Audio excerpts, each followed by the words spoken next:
మార్కెట్ల పతనాన్ని అరికట్టేందుకు ప్రభుత్వం జోక్యం చేసుకోవాలనే నినాదం పెరుగుతోంది. విష్ లిస్ట్లోని కొన్ని చర్యలు దీర్ఘకాలిక మూలధన లాభాల పన్నును తగ్గించడం లేదా రద్దు చేయడం వంటివి ఉన్నాయి. సెక్యూరిటీల లావాదేవీల పన్ను (ఎస్టీటీ) ని తగ్గించడానికి లేదా రద్దు చేయడానికి కూడా పునరుద్ధరించబడిన కాళ్లు కూడా ఉన్నాయి.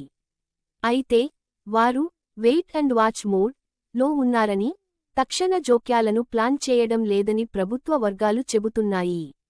6 వారాల్లో మార్కెట్లు కోలుకుంటాయని మేము భావిస్తున్నాము మరియు బడ్జెట్లో ఏవైనా పన్ను సంబంధిత మార్పులు ప్రకటించబడి ఉండవచ్చు అని మనీ కంట్రోల్కి తెలిపింది. ఈక్విటీ మార్కెట్లలో పతనం ప్రపంచ అనిశ్చితితో నడపబడుతుందని మరియు అధిక విలువ కలిగిన మార్కెట్కి దిద్దుబాటు అని ప్రభుత్వం అభిప్రాయపడింది. అందువల్ల మార్కెట్ భాగస్వాములు సూచించిన చర్యలు సమస్యలను పరిష్కరించాల్సిన అవసరం లేదు.